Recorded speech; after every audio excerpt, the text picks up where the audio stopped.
Hello guys and welcome back to our YouTube channel that is pharmacy. So आज की इस video के lecture हम पैथोफिजियोलॉजी को कंटिन्यू करेंगे। ठीक है। सो लास्ट लेक्चर में पैथोफिजियोलॉजी के अंदर मैंने आपको इस्चेमिक हार्ट डिसीज़ के बारे में बताया था और आज इस वीडियो के अंदर हम सिर्फ बात करेंगे एंजाइना पेक्टोरिस की। ठीक है।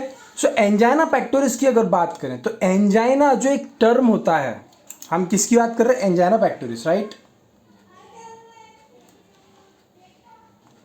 तो एंजाइना पेक्टोरिस एक शब्द है। ठीक है। ये एंजाइना पेक्टोरिस एक वर्ड जो है इसका यूज़ किया गया था, मतलब ये जो एंजाइना वर्ड होता है ना, इसमें एंजाइना, इस एंजाइना का मतलब होता है आपके चेस्ट पेन। और ये जो चेस्ट पेन होता है ना, it is due to reduced blood flow, मतलब कि डिक्रीज्ड ब्लड फ्लो की वजह से जो आपके हार्ट में, मतलब आपके जो चेस्ट पेन होता है उसको हम बोलते हैं एंजाइना। ठीक है। ठीक है। अब देखो बात करते हैं इसमें क्या लिखा हुआ है। Angina is a term used for chest pain caused by reduced blood flow okay to the heart muscle. मतलब सिंपल सी बात है, मैंने आपको पहले भी बोला था कि हार्ट जो होता है, मैंने आपको बताया था कि 3 प्रकार के होते हैं इसमें।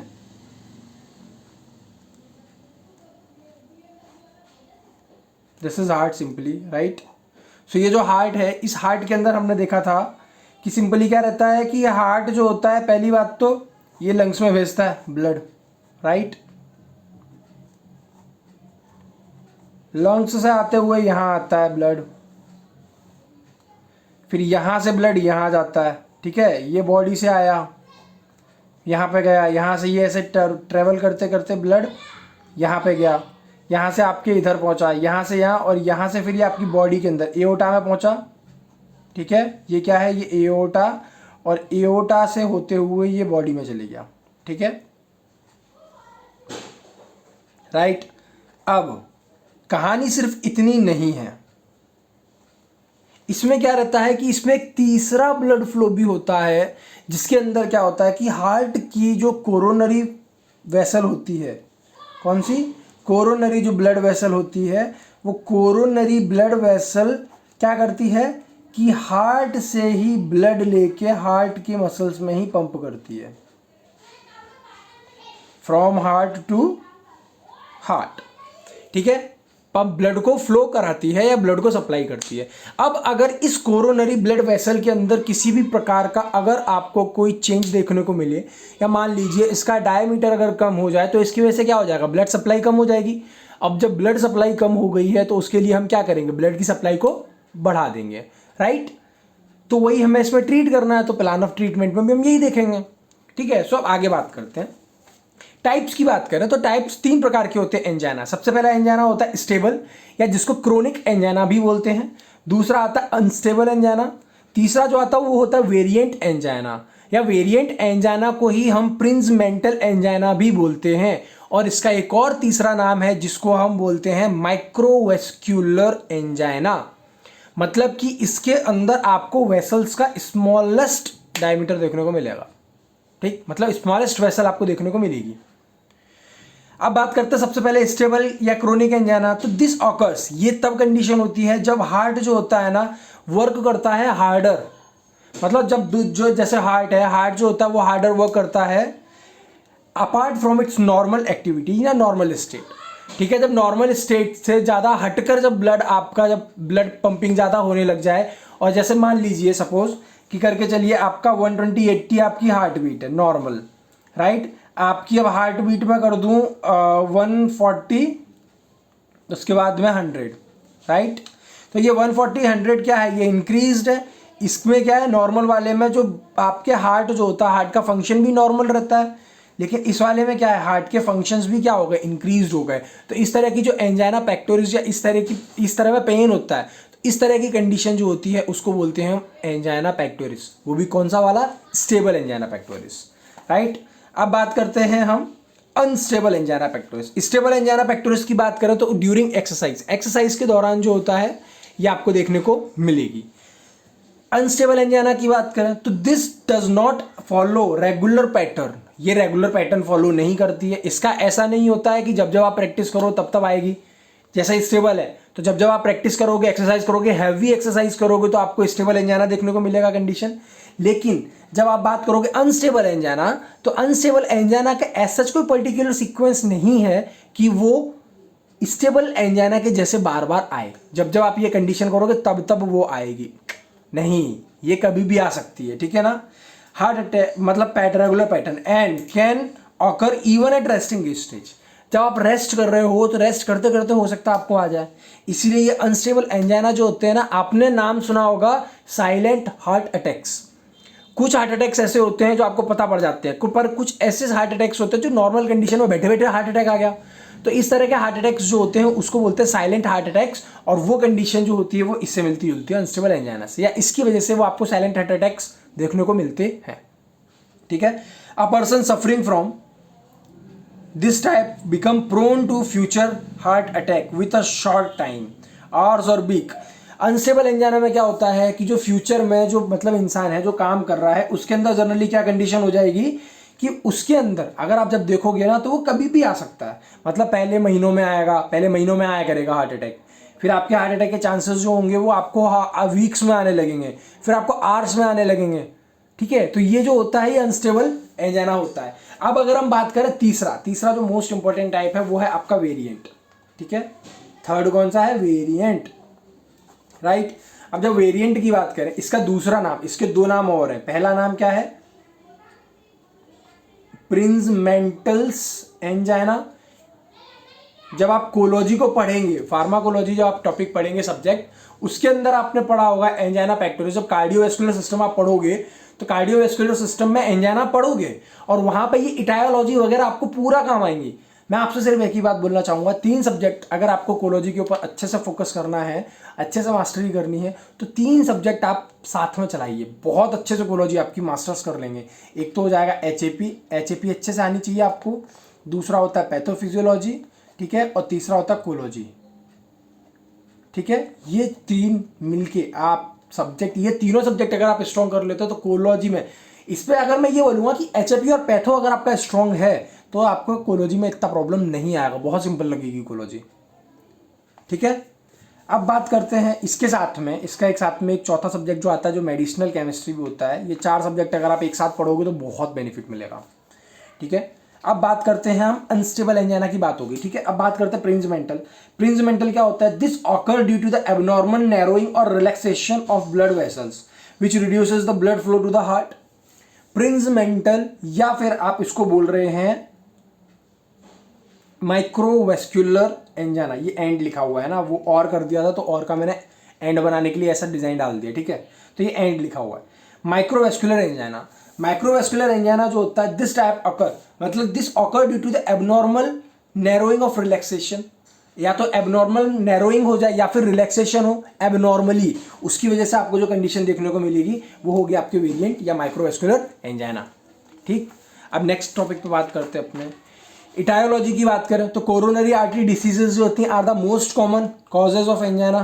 कोरोनरी हार्ट डिसीजेज जो होती हैं, ये कोरोनरी मतलब एंजाइना पेक्टोरिस को कराने का मेजर रीजन, यही मोस्ट कॉमन रीजन कोरोनरी से रिलेटेड प्रॉब्लम है तो होगी। अदर रीजन्स जिनके अंदर ऑक्सीजन डिमांड, जैसे कि अदर रीजन में क्या होता है, अब एक बात समझिए, आपको एक यहाँ पे आपको एक पॉइंट बताता हूँ, ये आपको कोलॉजी में पढ़ना रहेगा जाके, हल्की सी एक हिंट देता हूँ आपको, सिर्फ एक सिंपल सी बात समझिए। एक होता है कि इंक्रीज ऑक्सीजन डिमांड और डिक्रीज ब्लड सप्लाई। इसका क्या मतलब है? इसका सिंपल सा, ये कंडीशन जो आप देख रहे हो ना, ये कंडीशन आपको देखने को मिलती है एंजाइना के अंदर। अब ये क्या है, कैसे है, ये समझिए। इंक्रीज ऑक्सीजन डिमांड, सपोज करके चलिए ये आपके कोरोनरी आपके वेसल है, राइट। ये नॉर्मल कंडीशन थी, ठीक है। नॉर्मल कंडीशन के बाद में थोड़ा सा एबनॉर्मल हुआ, राइट, तो ये हल्का सा ये जमा उसके ऊपर, ठीक है। फिर भी नॉर्मल कंडीशन मान के चलिए। तीसरे केस में क्या हो गया कि आपको इतना ज़्यादा जम गया, ये सपोज करिए चलिए ये ऐसा पहाड़ सा बन गया ये। अब जो ब्लड इतने में से जाना चाहिए था, जो ब्लड यहाँ फ्लो हो रहा था, क्या उसी वॉल्यूम में ब्लड इस केस में फ्लो होगा? क्या उसी वॉल्यूम में ब्लड इस केस में फ्लो होगा? सपोज करके चलिए कि इस केस में अगर आपके 100% ब्लड फ्लो हो रहा था तो इस केस में कितना होगा, इस केस में मान के चलिए 70% ब्लड फ्लो, और इस केस के अंदर मान के चलिए कि 70% ब्लड फ्लो की जगह आप मान के चलिए कि 30% ब्लड फ्लो ऑफ ब्लड। अब देखिए कि 100% से 70%, 70% से 30% टोटल वॉल्यूम का जितना जाना चाहिए उसका, तो इसमें क्या हो रहा है, ब्लड का फ्लो डिक्रीज हो रहा है। डिक्रीज इन ब्लड फ्लो में अगर डिक्रीज हो रहा है तो इसका मतलब आप ये बोल सकते हो विच मीन्स कि ब्लड सप्लाई जो है, blood supply is decreased, blood supply decreases. So मैंने यहां पे क्या बोला था कि डिक्रीज ब्लड सप्लाई, तो ये जो है ये वाली कंडीशन, दिस कंडीशन, ये कौन सी कंडीशन है आपके, कौन सा टॉपिक अभी पढ़ रहे हैं, एंजाइना पेक्टोरिस, भूल मत जाना, तो भूल जाते हो लोग बीच में, ठीक है, एंजाइना पेक्टोरिस। तो एंजाइना पेक्टोरिस हम पढ़ रहे हैं, तो एंजाइना पेक्टोरिस की कंडीशन में आपको ये तरह की चीज़ देखने को मिलेगी, ठीक है, ब्लड सप्लाई डिक्रीज होगी।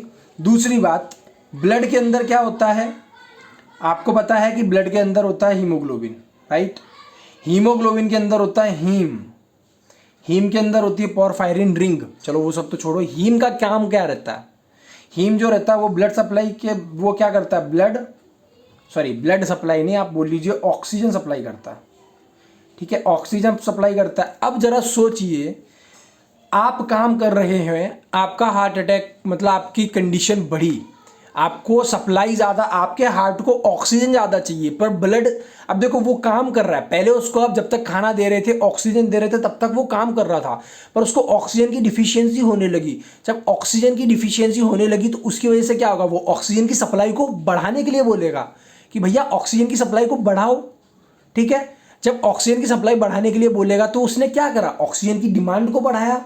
जब ऑक्सीजन का डिमांड बढ़ा तो आप ऐसा बोल सकते हैं कि इंक्रीज इन ऑक्सीजन डिमांड, मतलब कि क्या हुआ कि यहाँ पे ब्लड सप्लाई, अब यहाँ पे decrease blood flow, less haemoglobin, तो blood supply, oxygen supply decreases, ठीक है। तो ऑक्सीजन सप्लाई जब डिक्रीज हुआ है तो इसकी वजह से, पर वर्कलोड जो है वो रिमेन सेम, वर्कलोड सेम है, देयरफॉर इट विल require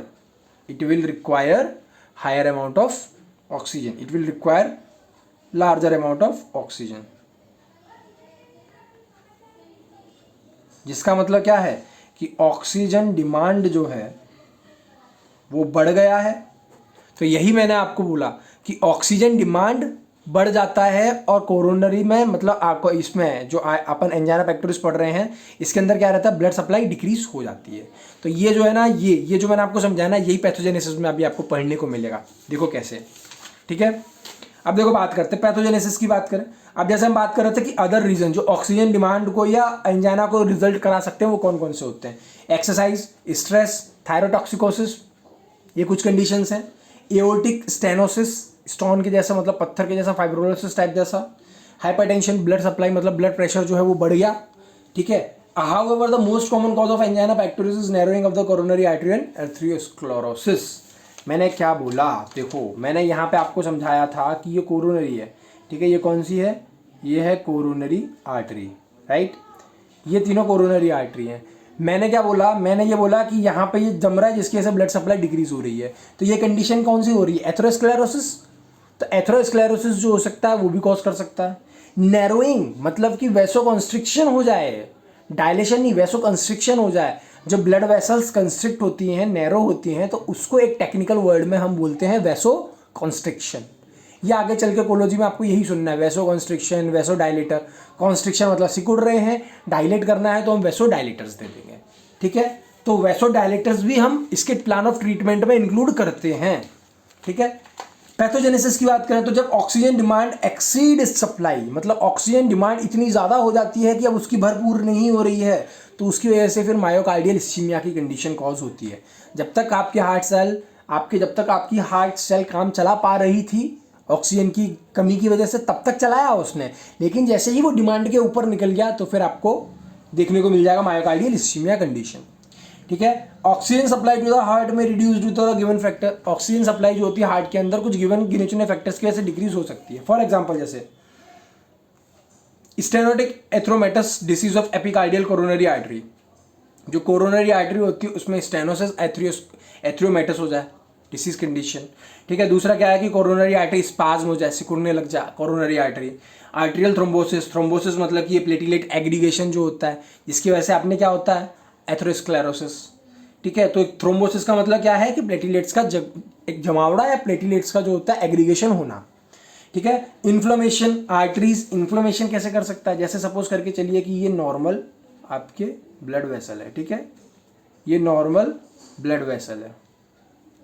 अब बात कर रहे हैं नॉर्मल ब्लड वेसल है, अब क्या हुआ कि वैसो कॉन्स्ट्रिक्शन हुआ, तो वैसो कॉन्स्ट्रिक्शन हुआ तो क्या हुआ, ये डायमीटर जहाँ इसका आर था वहाँ मान लीजिए रह गया R/2, R/2 रह गया तो क्या हो गया, डायमीटर हाफ रह गया तो क्या हो गया, ब्लड सप्लाई क्या हो जाएगी, ब्लड सप्लाई बढ़ जाएगी, ब्लड सप्लाई क्या हो जाएगी, ब्लड सप्लाई डिक्रीज हो जाएगी और आपके ऑक्सीजन डिमांड जो होगा वो इंक्रीज हो जाएगा। ठीक है, क्यों, क्योंकि ब्लड की सप्लाई कम जा रही है, ब्लड की सप्लाई कम जा रही है तो वही बात है ना कि इतने बड़े होल के अंदर से पानी ज़्यादा जा पाएगा कि सिंपल से अगर मैं इतना आधा सा छोटा सा होल कर दूँ, इतना छोटा सा होल जिसका डायमीटर कम होगा उससे हाई प्रेशर के साथ में कम वॉल्यूम में जा पाएगा, पर प्रेशर भी मेंटेन करता है ना, पर प्रेशर अपन देखेंगे वो चीज़। ठीक है, अब बात करते हैं पैथोजेनेसिस। तो ये जो मैंने आपको समझाया कि ये नॉर्मल कंडीशन है, ठीक है, उसके बाद फिर ये कंडीशन और बढ़ी, मतलब कि ये नॉर्मल कंडीशन थी फिर कंडीशन बढ़ी, मतलब कि आप साइड से देखोगे तो क्या था कि ये जो नॉर्मल कंडीशन जो ये था, ये जो वाइट वाला, ये वाइट वाला बढ़ते गया, तो ये क्या है, ये नॉर्मल था पहले, फिर उसके बाद में और बढ़ा, इसमें बहुत ज़्यादा बढ़ गया, तो ये ब्लॉकेज होने लग गई आर्टरी। ठीक है ना, तो atherosclerosis leading to the obstruction of vessels, इसकी वजह से वेसल्स में क्या हो रहा है, ऑब्स्ट्रक्शन हो रहा है। तो इसकी वजह से आपको मिलता है हार्ट अटैक। अब बात करते हैं कि when oxygenated blood is supply to the heart, जब ऑक्सीजनेटेड ब्लड सप्लाई होती है हार्ट में, then heart muscle by coronary artery by cholesterol deposition और कोलेस्ट्रॉल प्लेग इज डेवलप। सीधी से आता है कि ऑक्सीजनेटेड ब्लड सप्लाई जो होती है हार्ट के अंदर बाई कोरोनरी आर्टरीज के अंदर, कोलेस्ट्रॉल के डिपोजिशन की वजह से वहां पे एक प्लाक का फॉर्मेशन होने लग जाता है। इसको जो होता है ना, इसको टेक्निकल टर्म में प्लाक बोलते हैं, ये जो जम रहा है ना इसको टेक्निकल टर्म में प्लाक बोलते हैं, प्लेग नहीं, प्लेग बीमारी होती है, प्लाक अलग होता है। ठीक है, which makes narrow blood vessels and it is non atherosclerosis. Atherosclerosis हो गया, स्पाज्म में occur in arteries narrowing by atherosclerosis. Atherosclerosis की वजह से अगर कोई आर्टरी नैरो हो रही है तो उसमें आपको स्पाज्म देखने को मिलेगा। ठीक है, as well as in normal arteries में भी आपको स्पाज्म देखने को मिल सकता है। And cocaine also cause coronary artery spasm. Cocaine जो होता है ये आप याद रखना, क्योंकि ये पॉइंट आपको कहाँ मिलेगा, आपको ये पॉइंट कोलोजी के अंदर बहुत काम आएंगे। ठीक है, कि कोकेन ये कराता है या फिर मॉर्फिन की ये टॉक्सिसिटी होती है या फिर इस ड्रग का ये साइड इफेक्ट होता है, ये ड्रग इसके साथ में कॉन्ट्रा इंडिकेटेड है, ये सारी की सारी चीज़ें वहाँ पढ़ेंगे। ठीक है, अब बात करते हैं coronary artery spasm which is very significant and can cause heart attack. Sign and symptoms की बात करें तो angina pectoris is experience with heaviness, भारी भारीपन लगेगा, प्रेशर, आपको अंदर प्रेशर महसूस होगा, स्क्वीजिंग, ऐसा लगेगा जैसे अंदर कोई स्क्वीज कर रहा है अपने हार्ट को। ठीक है, टाइटनिंग, छाती एकदम आपको कैसी मतलब टाइट सी लगेगी, चेस्ट में पेन होने लगेगा, उसके बाद में चेस्ट में पेन होगा। ठीक है, पेशेंट में ऑल्सो सफर फ्रॉम सिम्टम्स, ये तो होते ही हैं, heaviness, pressure, squeezing, tightness and pain across the chest, these are the common symptoms which are observed. But apart from that, there are certain other symptoms which are weakness, cramping, sweating, shortness of breath, heartburn, indigestion, nausea and vomiting वगैरह जो भी आप लिखते हैं वो। Heart burn का मतलब पता है क्या होता है, हार्ट बर्न, दिल जलना, मतलब दिल का जलना नहीं, वो वाले दिल जले टाइप नहीं। हार्ट बर्न का मतलब क्या होता है कि आप सिंपल सी लैंग्वेज में समझिए, नहीं तो हार्ट बर्न आप कुछ और समझें। ये जैसे जो रहता है ना आपकी ईसोफेगस, ये स्टोमक रहता है, ये इस तरह से, राइट, ये स्टोमक है, यहाँ पे आपके HCl फ्लूइड भरा हुआ है, क्या रहता है। अब इस स्टोमक के पीछे अगर आप, मैं डॉट डॉट से बना रहा हूँ ना तो समझ जाइएगा कि क्या है। ठीक है, इसके पीछे साइड में हार्ट होता है, ठीक, कि ये हार्ट के पीछे साइड में होती है। आप ये देख के मेरे को बताना, ठीक है। अब बात करते हैं, जैसे ये ईसोफेगस है, ईसोफेगस की अगर हम बात करें तो ईसोफेगस क्या है, ऑब्वियस ही बात है ना, ये हार्ट के आगे, हार्ट आगे होगा, ये पीछे होगा, ठीक है ना। तो हार्ट के जो सामने जो पोर्शन होता है, यहाँ पे क्या रहता है, जैसे लिड जो रहता है, यहाँ पे जो ढक्कन टाइप का जो आपके मतलब वॉल्व टाइप लगे रहते हैं, उनके ओपनिंग की वजह से क्या होता है कि ओवर HCl के ओवर सिक्रीशन की वजह से ना HCl यहाँ से निकल के पाइप में चले जाता है। आपने जो ईसोफेगस है ना, ईसोफेगस में HCl आ जाता है, जिसकी वजह से आपको इरिटेशन कॉज होता है, जलन होती है पेट में, या छाती में भी कभी कभी जलन होने लग जाती है खाना खाने का, एसिडिटी के अंदर।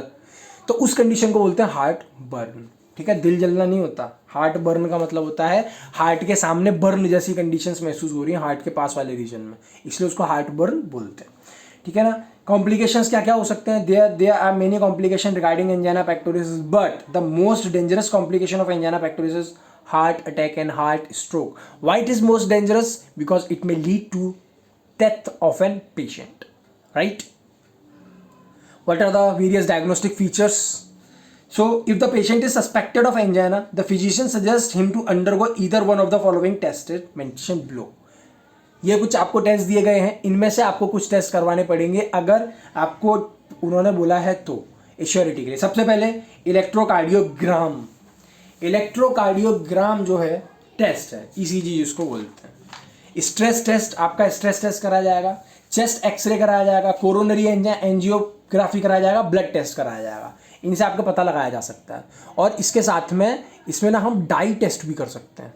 डाई टेस्ट जो हमने पीछे पढ़ के आए थे ना इस्कीमिक हार्ट डिसीज़ के अंदर, कि डाई टेस्ट क्या होता है कि हम एक डाई को इंजेक्ट करते हैं, फिर डाई को पूरे शरीर के अंदर एक्सरे की मदद से हम चेक करते हैं कि डाई कहाँ पे फंसा हुआ है, कहाँ नहीं है, उससे हमें पता पड़ जाता है कि कहाँ पे है वो चीज़, या कहाँ पे वो चीज़ एथेरोस्क्लेरोसिस की कंडीशन क्रिएट हो रही है, राइट। अब बेसिक प्लान ऑफ ट्रीटमेंट की बात करें तो दो प्रकार के प्लान ऑफ ट्रीटमेंट होते हैं, एक तो pharmacological, non pharmacological. Non pharmacological में वही अपना meditation, yoga, healthy life style, उसके बाद में आपको अगर एंजाइना पेक्टोरिस हो रही है तो आपको दूसरे जो रेगुलर जो स्मोकिंग करते हैं अगर उनको स्मोकिंग छोड़नी पड़ेगी, उसके बाद में कोलेस्ट्रॉल का रेगुलर चेकअप करवाइए, फिर आपको ड्राई फ्रूट्स या फिर वेजिटेबल्स जो हैं इन सबको खाना है, स्ट्रेस एफिशिएंसी जो है आपको वो अवॉइड करनी है ना, हैवी मेटल्स जो होते हैं आपको उनको अवॉइडिंग, हैवी मेटल्स को आपको अवॉइड करना है, ठीक है। अब बात करते हैं कि फार्माकोलॉजिकल अप्रोच क्या होती है। फार्माकोलॉजिकल अप्रोच की अगर हम बात करें तो इसमें आपको क्या होता है, देखो एथेरोस्क्लेरोसिस हो रहा है तो क्या हो रहा है, वैसोकंस्ट्रिक्शन हो रहा है, ठीक है ना। सबसे पहले क्या हो रहा है, ये जैसे एथेरोस्क्लेरोसिस की कंडीशन हो रही है, ये इसमें क्या हो रहा है, इसमें आपके वैसोकंस्ट्रिक्शन हो रहा है, वैसोकंस्ट्रिक्शन हो रहा है तो वैसोकंस्ट्रिक्शन में हम बीटा ब्लॉकर्स दे सकते हैं जो वैसोडायलेशन का काम करेंगे, ठीक है।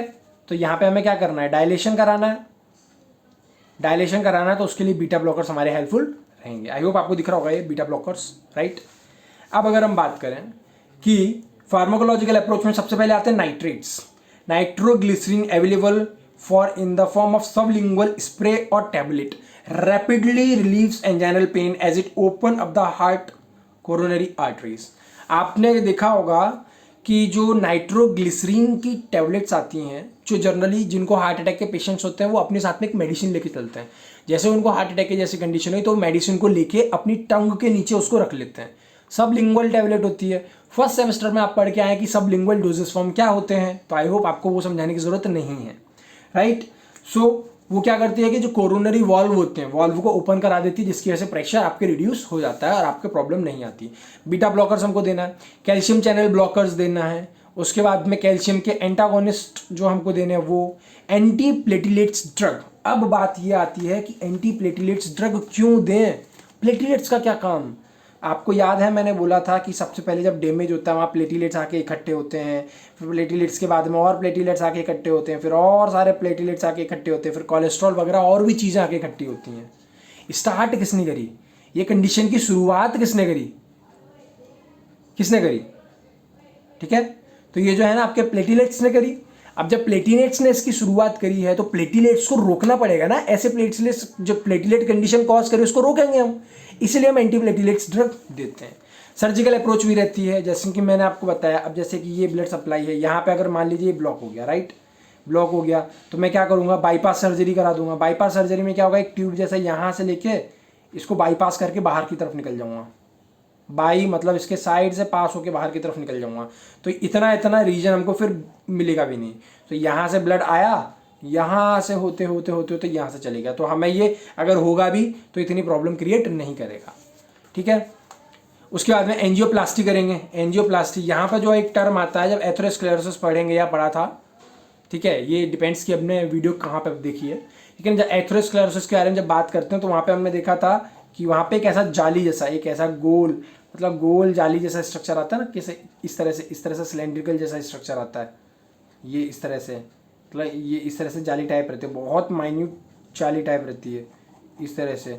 तो वो क्या रहता है, उसको बोलते हैं स्टेंट। और ये स्टेंट सबसे पहले एपीजे अब्दुल कलाम के द्वारा डिस्कवर करे गए थे, इसलिए इनको हम कलाम स्टेंट भी बोलते हैं। आई होप आपको समझ में आया होगा। ठीक है, सो सेवरल आर्टरीज अगर ब्लॉकेज हो जाए तो हमें बाईपास सर्जरी करानी पड़ती है, नहीं तो अदरवाइज एंजियोप्लास्टी जो होती है is a procedure involving placement of a small catheter. एक स्मॉल ट्यूब होती है, इसको कैथेटर भी बोलते हैं, और समटाइम्स अ स्टेंट, एक स्मॉल डिवाइस होता है जिसको कलाम स्टेंट बोलते हैं, इनटू अ नैरोड और blocked artery to help reduce the pain. Block artery में दे दिया तो वो नैरो नहीं हो पाएगी, तो ब्लड की सप्लाई बढ़ी रहेगी। आई होप आपको पसंद आया होगा। अगर यहाँ मैं अपनी वाणी को यहीं पे विराम देना चाहता हूँ, यहाँ पे आपके जो टॉपिक है वो खत्म होता है। ठीक है, सो अगर आपको मेरी वीडियो लेक्चर पसंद आई हो तो प्लीज़ लाइक शेयर सब्सक्राइब करना ना भूलें, because it's just a single subscriber, single like for you, but it meant a lot for me, right. So मिलते हैं आप लोगों से नए वीडियो लेक्चर के अंदर, तब तक के लिए stay safe and stay happy. See you guys.